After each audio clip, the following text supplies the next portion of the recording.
Hello everyone, welcome to drama one. मिंगी कहता है कि उसको तो यूनही पर दया आती है एंड एक्सीडेंटली ये बात यूनही सुन लेती है। उसके बाजू में योक खड़ा था। योक समझ जाता है कि ये बात सुनकर यूनही को बिल्कुल भी अच्छा नहीं लगा है। अगले दिन ब्रेकफास्ट करने के टाइम पर मिंगी यूना का ध्यान रख रहा था, तो ये देखकर यूनही वहाँ से खाना छोड़कर चली जाती है।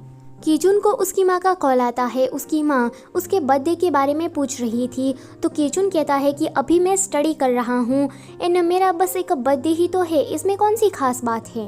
उसकी माँ सवालों की उस पर बौछार कर देती है। वो कॉल कट करने का नाम ही नहीं ले रही थी, तो कीजुन कहता है कि टीचर मैं अभी आ रहा हूँ। इतना कहते ही वो कॉल को कट कर देता है।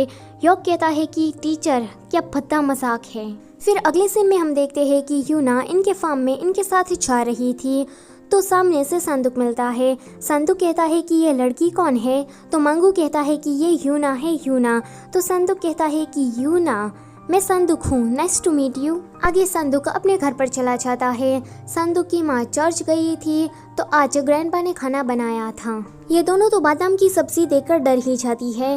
फिर ये लोग डिसाइड करती है कि क्यों ना हम सिर्फ राइस ही खा ले, पर राइस के अंदर भी बादाम थी। अब इन दोनों को जबरदस्ती ये खाना पड़ता है। बेचारी सुयन जब रास्ते से जा रही थी तो बेहोश हो जाती है। ये लोग ऑडिशन की तैयारी कर रहे थे। मिंगी आज फिर से यूनही को डांट देता है कि तुम ठीक से नहीं कर रही हो, ऐसे तो हमारा कुछ नहीं होने वाला।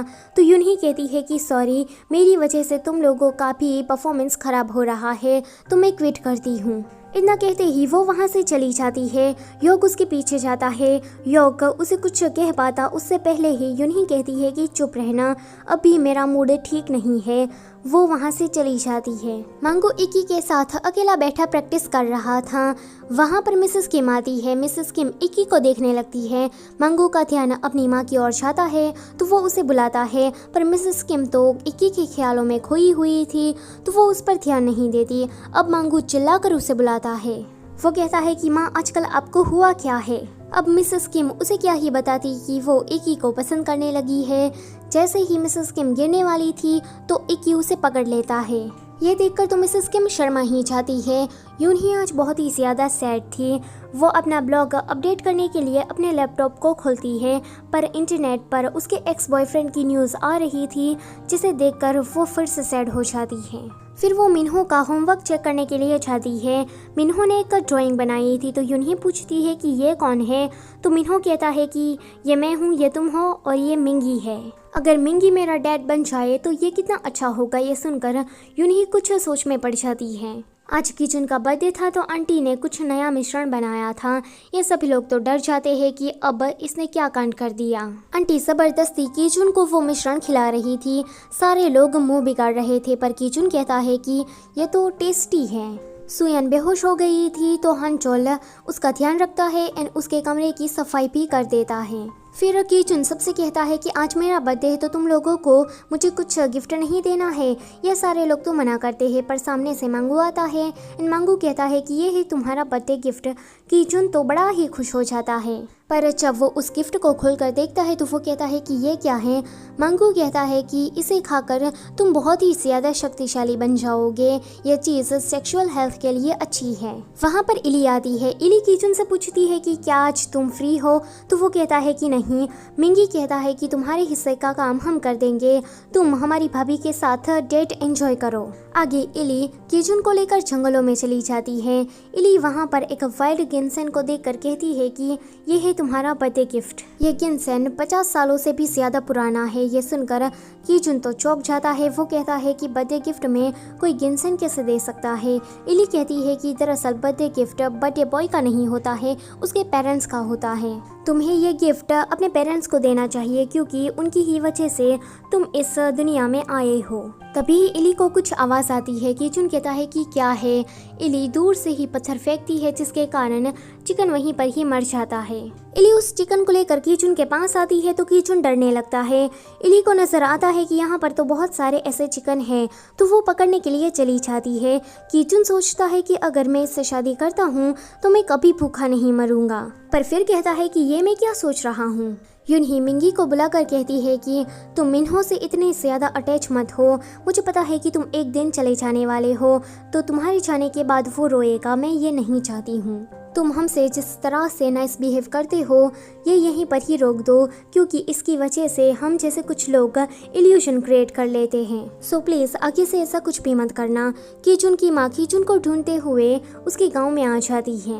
वो मांगू से पूछती है कि कीचुन कहाँ पर है, तो मांगू तो यूनही के घर पर उसकी माँ को छोड़कर आता है। कीचुन की माँ कहती है कि ह्योक मिंगी तुम दोनों भी यहाँ पर हो, तो ये दोनों तो डर जाते हैं उसे देखकर एंड झूठ बोलते हैं कि हम भी कीचुन के साथ सिविल एग्जाम की तैयारी कर रहे हैं। कीचुन की माँ कीचुन के बारे में पूछती है तो मिंगी उसे झूठ बोलकर बहलाकर फुसलाकर वापस भेज देता है। वो तो गांव से जा रही थी पर सामने से इली एंड कीचुन आ रहे थे।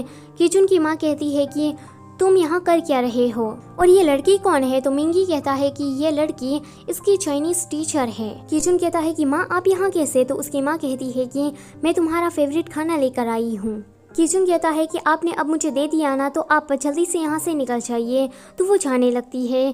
कीचुन को अच्छा नहीं लगता कि उसकी माँ से उसने झूठ बोला। कीचुन की माँ बस स्टॉप पर खड़ी थी पर बस नहीं आ रही थी, तो वो मिसेस किम से पूछती है। मिसेस किम कहती है कि आप कौन, तो कीचुन की माँ कहती है कि मैं कीचुन की माँ हूँ। अब जहाँ मिसेस किम हो वहाँ राज खुलना तो बनता ही है। वो कीचुन और इली के बारे में सब कुछ उसकी माँ को बता देती है। कीचुन तो घर पर शांति से खा रहा था, उसकी माँ आती है एंड उस पर चिल्लाती है। वो उसका कान खींच कर बाहर ले जाती है। वो कहती है कि तुम यहाँ पर कैबेज ग्रो करने के लिए आए हो, ऊपर से एक इलीगल एलियन के प्यार में भी पड़ गए। तो कीचुन कहता है कि बस करिए माँ, मुझे पढ़ाई में कोई भी इंटरेस्ट नहीं है। यहाँ आने के बाद मुझे ऐसा लगता है कि मैं वापस से जिंदा हो रहा हूँ। जो चीज़ें यहाँ आकर मैं कर रहा हूँ उससे मुझे खुशी मिलती है, तो प्लीज़ आप मुझे रोकिए मत। एंड अब मैं कोई छोटा बच्चा नहीं रहा हूँ, अब मैं बड़ा हो गया हूँ, तो मैं जो चाहे वो कर सकता हूँ। तो उसकी माँ कहती है कि तुम्हें जो करना है वो करो। आगे कीचुन अपनी माँ को बस स्टॉप पर छोड़ने के लिए गया था।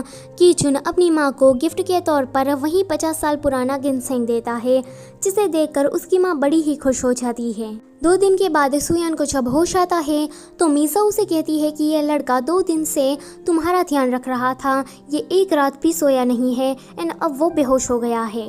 हांचोल को थोड़ा थोड़ा होश आता है, उसे कोल्ड हो गया था तो वो वहाँ से घर चला जाता है। रात में सुयन जब पॉरिज लेकर आती है तो ह्योक कहता है कि अरे हमारी बड़ी भाभी आ गई। सुयन हांचोल को पॉरिज देकर वहाँ से चली जाती है। अगले दिन ऑडिशन का दिन था। यह सभी गांव वाले वहां पर पहुंच जाते हैं। जब यूनही आती है तैयार होकर तो मिंगी तो उसे देखता ही रह जाता है। सारे लोग यूनही की तारीफ कर रहे थे क्योंकि आज यूनही बहुत ही ज्यादा अच्छी लग रही थी। बारी बारी सभी लोग अपना ऑडिशन दे देते हैं। जब यूनही की बारी आती है तो यूनही गाना गाती है। मिंगी उसे ध्यान से देख रहा था एंड याद करता है कि पहले वो यूनही के साथ किस तरह से रहता था। फिर ये सभी लोग वापस आने लगते हैं। कीचुन कहता है कि मुझे तो यकीन नहीं हो रहा कि यूनही हार गई और मांगू सिलेक्ट हो गया। तो मांगू कहता है कि जजेस ने मेरा छुपा हुआ टैलेंट देख लिया। तुम लोगों को मेरा छुपा हुआ टैलेंट दिखता नहीं है क्योंकि तुम लोगों के पास वो आंखें नहीं है। वो वहाँ से इतना कहते ही चला जाता है। सारे लोग उसके जाने के बाद यूनही की तारीफ करते हैं। मिंगी चुप खड़ा था। अगले दिन ये सभी गांव वाले इकट्ठा होते हैं क्योंकि ऑडिशन का दूसरा राउंड टीवी में दिखाया जा रहा था। जब मांगू की बारी आती है तो ये लोग हंसने लगते हैं। मांगू तो गाना गाते हुए स्टेज से नीचे गिर जाता है तो ये लोग जोर जोर से हंसने लगते हैं। मांगू कहता है कि चुप रहो और हंसना बंद करो। फिर ये सभी लोग जाने लगते हैं एंड उसी बारे में डिस्कस कर रहे थे। यूनही सबसे ज्यादा हंस रही थी तो मिंगी को ये देखकर अजीब लगता है। मिंगी सोचता है कि ये इतने फेक एक्सप्रेशन क्यों दे रही है। यूनही होंगू के साथ चली जाती है। जब वो जा रही थी तो उसके सामने उसका एक्स बॉयफ्रेंड आ जाता है। सो इसी के साथ ये वाला एपिसोड होता है यहीं पर ही खत्म। Don't forget to like share and subscribe. Thank you for watching.